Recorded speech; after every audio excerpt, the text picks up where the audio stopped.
मुझे कहने में कोई संकोच नहीं है कि कलेक्टर स्वयं जब उस जमीन की रक्षा नहीं कर पा रहे हैं जिस जमीन के संरक्षक वो स्वयं है। दोस्तों नमस्कार, मैं रम्मू सिंह। आज हम सतना की शान कहे जाने वाले सबसे बड़े जिले के मंदिर वेंकटेश मंदिर में खड़े हुए हैं। आज इस मंदिर को लेकर कई सवाल सामने आ रहे हैं। एक सवाल सबसे अहम है कि यह मंदिर की जमीन है किसकी? जिला प्रशासक, नगर निगम, देवरा हाउस या व्यक्तिगत किसी व्यक्ति की?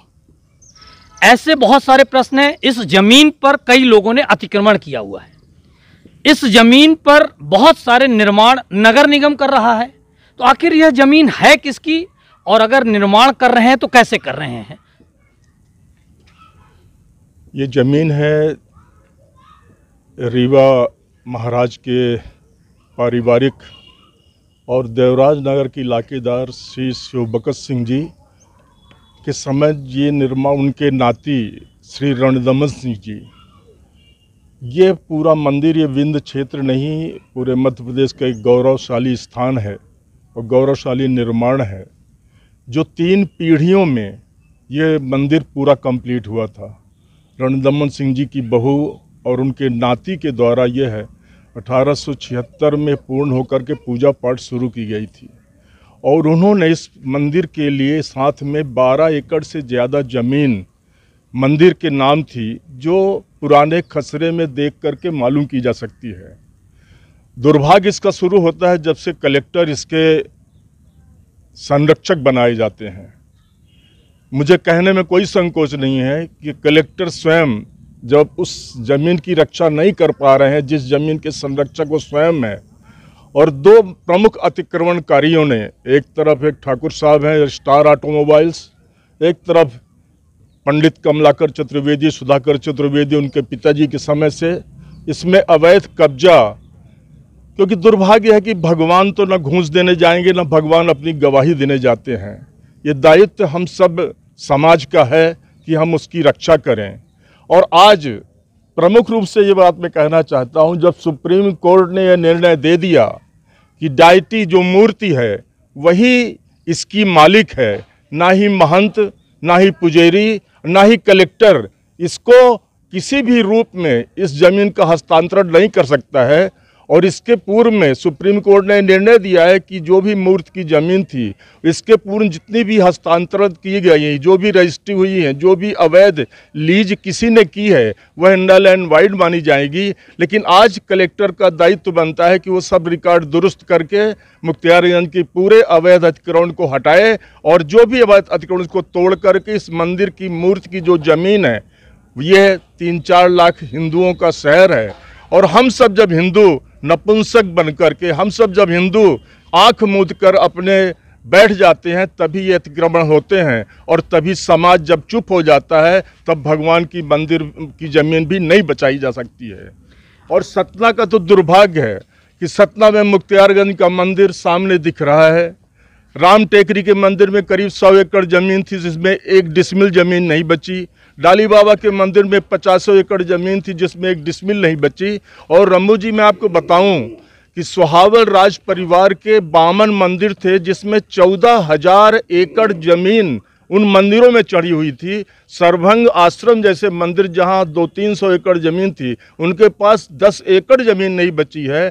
सबको इन रेवेन्यू के अधिकारियों ने और यहाँ इस जिले के इन कुर्ताधारी नेताओं के षड्यंत्र के संरक्षण में पूरी मंदिरों की जमीन खा ली गई है। और आज समाज अगर जागृत होकर इसकी रक्षा नहीं करता है तो मेरे को लगता है कि भगवान की मूर्ति भी लोग वाग उखाड़ करके बेच डालेंगे और इसका कोई संरक्षण नहीं कर पाएगा।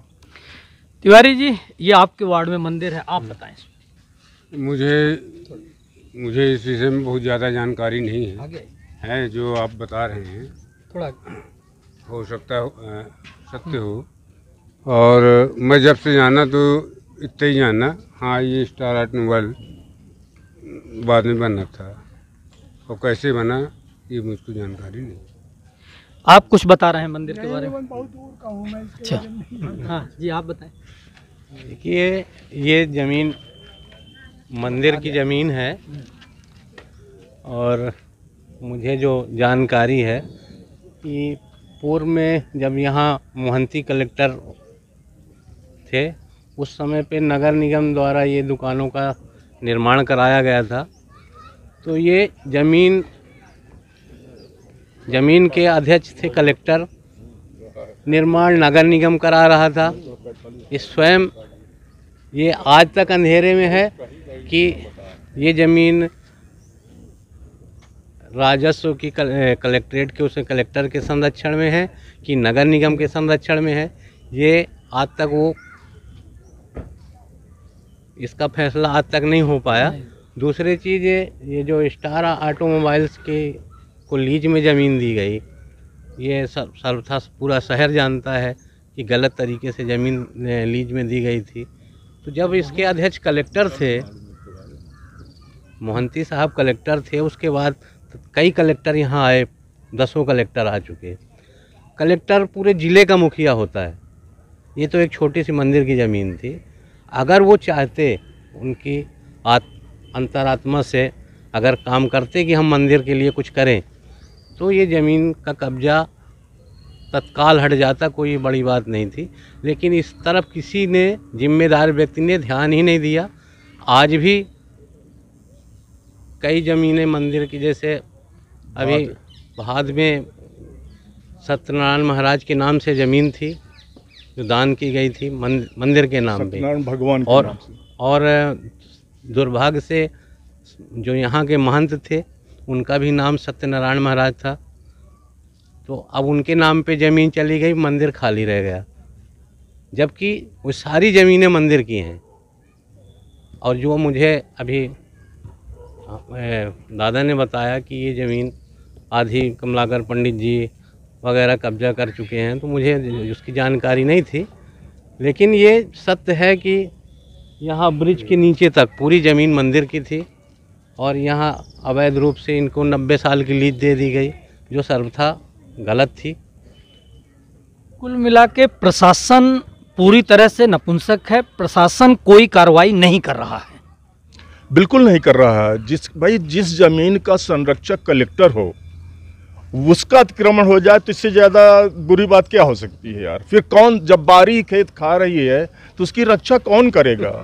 भगवान की मूर्ति तो नहीं, ये वेंकटेश जी की मूर्ति महाराज रघुराज सिंह के समय में स्वयं महाराज रघुराज सिंह ने ऑर्डर देके बनाई थी और 3 पीढ़ी में मंदिर कंप्लीट हुआ है।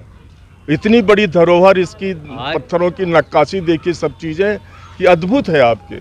आज भी देखिए ये मंदिर जिसका कायाकल्प, चाहे प्रशासन तो सबसे पहले नगर निगम हो या कलेक्ट्रेट हो, क्योंकि अध्यक्ष जो है इसके कलेक्टर ही है, चाहे तो इसका कायाकल्प सबसे पहले इसका किया जाना चाहिए था, मंदिर का। आप कंक्रीट का जाल पूरे परिसर में फैलाए पड़े हैं, जिसको कोई देखने नहीं जा रहा। करोड़ों रुपए बर्बाद हो चुका, जबकि इसका कोर्ट में केस चल रहा है। तो आपको वहाँ कंक्रीट बनाने की आवश्यकता नहीं थी जब तक कोर्ट में मामला विचाराधीन था। थोड़ा बहुत अगर आपको कायाकल्प ही करना था तो मंदिर का करते। तो चूंकि मंदिर में कोई बेनिफिट नहीं होगा, खाली अधिकारी अपने आप को स्मार्ट कर रहे हैं ये कंक्रीट का जाल बिछा के, ना कि मंदिर को स्मार्ट कर रहे हैं। अगर यही पैसा मंदिर में लगा के तो मंदिर स्मार्ट दिखता, शहर स्मार्ट दिखता, तो शहर का नाम होता। तो हाँ, उसमें अधिकारियों का जरूर नहीं बन पाता।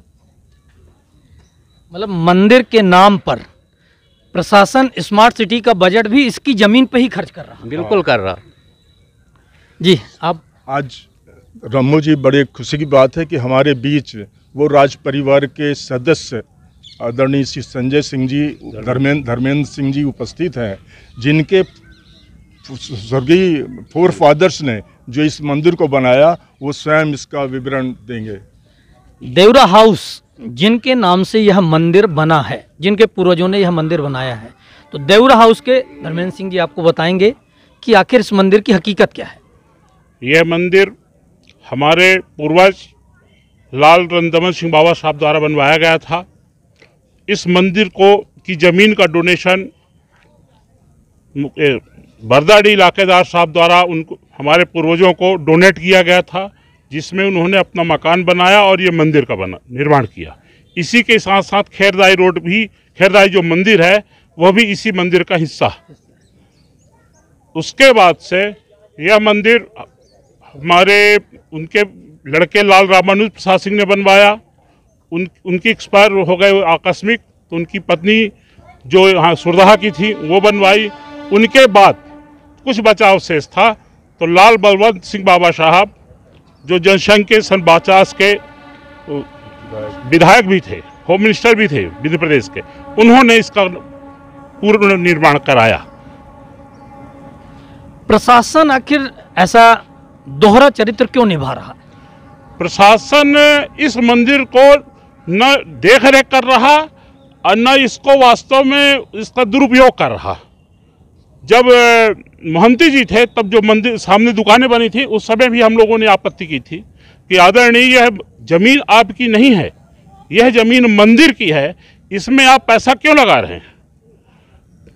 बल्कि जो इस मंदिर में जो अवैध कब्जेदार हैं उनको हटाना चाहिए। तो आप अवैध कब्जेदार को हटा नहीं रहे हैं बल्कि आप स्वयं कब्जा कर रहे हैं। आज सुप्रीम कोर्ट का एक आदेश आ चुका कि किसी भी मंदिर में कोई भी अतिक्रमण नहीं होगा। जब यह आदेश आ चुका आदरणीय सुप्रीम कोर्ट का, सम्मानित सुप्रीम कोर्ट का, तो ये हमारे समझ में नहीं आ रहा कि यह नगर निगम इसका अपना पैसा यहाँ दुरुपयोग क्यों कर रही है।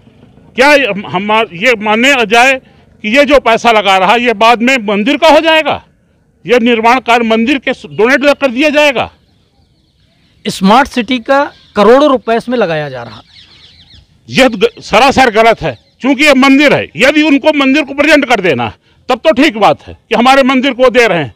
हमारे यह मंदिर के मूल मालिक देवरा प्रयागन्यास परिषद है। इसमें लगभग 47 मंदिरें हैं। इलाहाबाद, बनारस, कई जगह मध्य प्रदेश में कई जगह मंदिरें हैं, जिसमें लगभग 1300 से 1400 करोड़ की प्रॉपर्टी है। मुंबई में भी हमारा मंदिर है। लेकिन यदि इस पैसे को हमारे मंदिर में दे दिया जाए तब तो हम ठीक है, नहीं तो हम इस बात की आपत्ति करते हैं कि इसका दुरुपयोग न किया जाए बल्कि शहर के विकास में लगाया जाए, जिससे शहर का सुंदरीकरण हो और विकास हो। और यह कि इसमें लगाना तो फिर मंदिर को आप डोनेट कर दो, जो भी आय होगी वो मंदिर की होगी। नहीं, इसमें बात सही है कि जो जमीन शासन की है ही नहीं, जो जमीन, जो एरिया भगवान का है, उस भगवान के आप उसको सुधारो, अच्छा बनाओ, बहुत अच्छी बात है। लेकिन कल आप टैक्स लगाओ जनता के लिए, लेकिन जिस भक्त ने इतनी बड़ी प्रॉपर्टी अपनी डोनेट की है भगवान के नाम से, वहाँ पे कोई किराया ले, उसका दुरुपयोग कर, जिस प्रकार दुकानों के साथ में हो रहा है कि दुकान जब बनाई गई थी तो आदरणीय महंती साहब का सोच ये थी, मेरे से चर्चा भी हुई थी कि मंदिर का जो किराया आएगा उससे भगवान की राग भोग लगेगा। ये वो मंदिर है जहाँ 50-100 लोग प्रतिदिन पड़े रहते थे, दोपहर का भोजन और रात का भोजन होता था। मैंने खुद अपनी आंखों से देखा है। आज उस मंदिर में भगवान का राग भोग ठीक से नहीं लगा पा रहे हैं। और ये अवैध अतिक्रमण हटाया जाए और इसके लिए कलेक्टर संज्ञान में दें, नहीं तो एक बहुत बड़ा जन आंदोलन हम खड़ा करेंगे इस मंदिर के पीछे, जिससे मंदिर की रक्षा की जा सके। मतलब दुकानों को भी नगर निगम ने एक कमाई का जरिया बना लिया है। हाँ जी, इन दुकानों का निर्माण करके भी नगर निगम ने अपनी एक कमाई का जरिया बना लिया, क्योंकि नगर निगम उसको लेता है, वो मंदिर ट्रस्ट में आती नहीं है। ये ट्रस्ट की प्रॉपर्टी है, बाकायदे ट्रस्ट है। और ये ट्रस्ट छोटा मोटा ट्रस्ट नहीं है, इसमें 1200-1400 करोड़ की आपकी संपत्ति इसके अंदर। अकेले देवराज नगर जो गांव इलाका था वहाँ का जो मंदिर है, अब उसको ही देखिए ना, उसका 7-8 करोड़ रुपया मंदिर का मुआवजा जब वो बाणसागर डूब में आया तो कलेक्टर सतना और शहडोल कलेक्टर के पास रखा हुआ है। उसका मंदिर निर्माण हो रहा था, उनकी मूर्तियां मारी मारी फिर रही हैं। और आज इतने सालों बाद भी कलेक्टर उस संज्ञान में लेकर उस मंदिर का निर्माण पूरा नहीं करा पा रहे, न मूर्ति को स्थापित कर पा रहे हैं। अरे भैया, हमें तुम्हारा पैसा नहीं चाहिए, पैसा भगवान का रखा है, सिर्फ निर्माण कार्य कराना वो कलेक्टर नहीं करा पा रहे हैं। अपना कुछ बोलेगा? बोली ना। मंदिर की जगह मंदिर के प्रांगण में पैसा लगा रहा है प्रशासन। जी, ये तो आप दोनों मूर्ति आए थे सन 1992 में, नीरज दुबे एसडीएम आए थे, एसडीएम प्रशासक थे नगर निगम के। तो आप लोगों के ही मार्गदर्शन के अनुसार पिताजी ने एग्रीमेंट किया था, प्रथम एग्रीमेंट। आप दोनों मूर्ति आ गए, बहुत अच्छी बात है। तो पिताजी ने आप लोगों के कथनानुसार, मैंने पहले खेती करते थे हम लोग, थोड़ी किराया मिलता था, तो जीर्णोद्धार किया गया। कलेक्टर साहब ने 6 लाख रुपए दिया था। 6,80,000 कुछ आया था, हम ही लेके आए थे, आप ही आए भोपाल थे। से। तो उनका बजट खर्च होने के बाद और मेरा ये उद्देश्य था कि नक्शा तो एक बार कम से कम पूरे बाउंड्री का कंप्लीट करवा लें, कि हमारे पास इतनी आमदनी थी नहीं कि हम मतलब नक्शा बनवाते। तो हमने टाउन एंड कंट्री प्लानिंग से इसका नक्शा, जिसमें दुकानें भी, कि मतलब पहले पुरानी कच्ची दुकानें थी, तो ये था कि थोड़ी आमदनी होगी तो मतलब सेवा होती रहेगी भगवान की। इस उद्देश्य से हमने नक्शा पास करवा लिया था। और कलेक्टर साहब का सिर्फ सामने फोकस कर रहे थे वो, कि मंदिर का सामना थोड़ा डेवलप हो जाए, दर्शनार्थी आने लगे, तो इसलिए दुकानें बनवा लिए हम।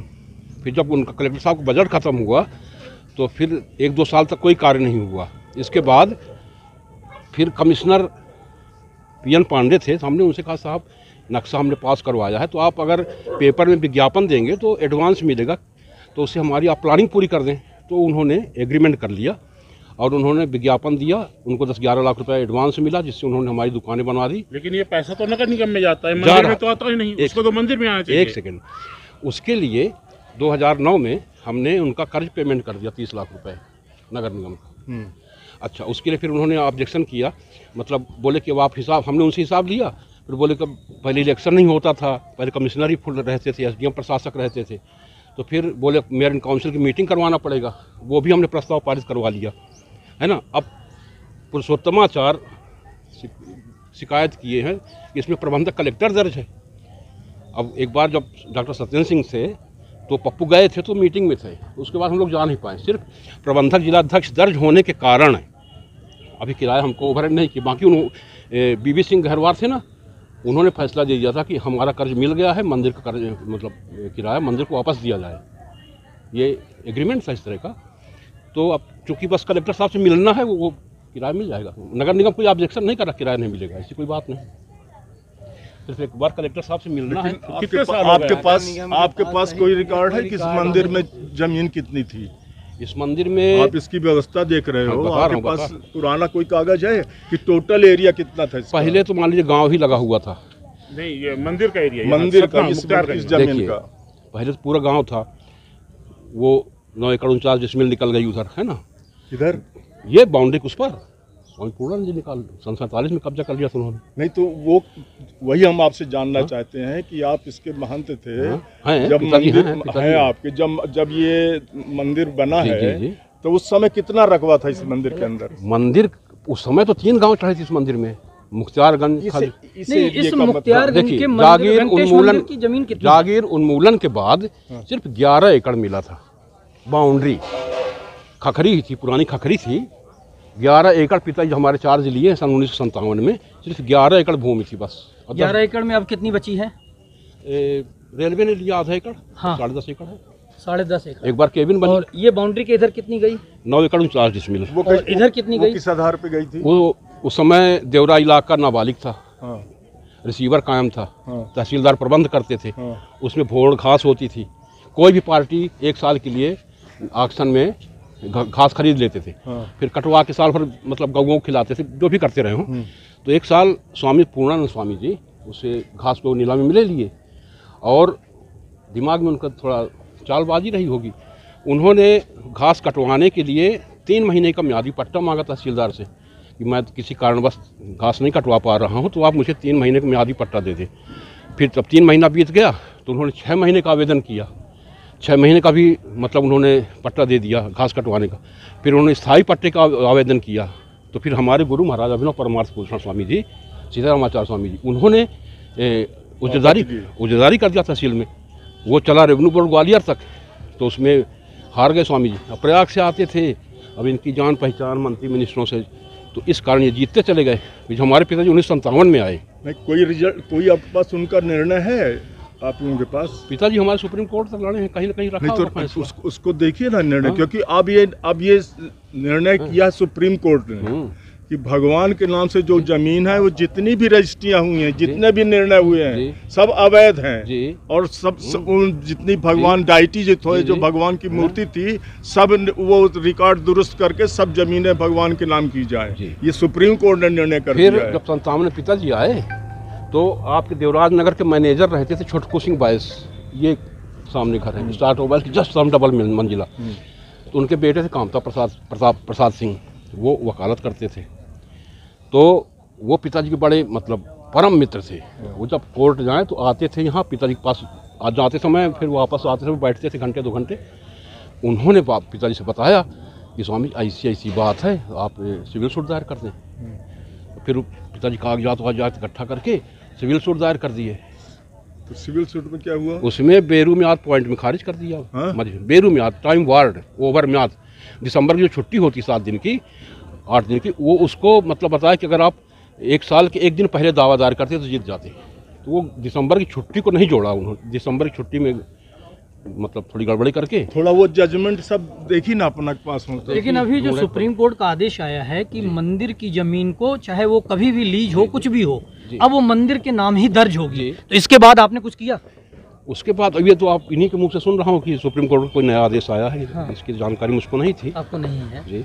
तो सुप्रीम कोर्ट का जो अभी ये फैसले आए हैं जी, और आप लोग बता रहे हैं जी, तो वो कागज जब सार्वजनिक करिए तो कम से कम उस आधार पर सार्वजनिक है। देखिए, प्रदेश शासन बनाम ही मुकदमा था जिसमें यह निर्णय हुआ है कि ना कलेक्टर ना महंत कोई भी भूमि का स्वामी नहीं होगा, कोई भी हस्तांतरित करने का अधिकारी नहीं है। ना कलेक्टर ना महंत, वह भगवान की मूर्ति की जमीन है, वो मूर्ति के नाम ही रहेगी। इतना स्पष्ट आदेश आज तक किसी कोर्ट ने नहीं दिया जो सुप्रीम कोर्ट ने दिया है। देखिए, आप लोगों के कथनानुसार इसीलिए हम लोगों ने पहले खेती करते थे, किराया मिलता था, थोड़ी जीविका चलती थी, उस वक्त समैया संत सेवा होती थी।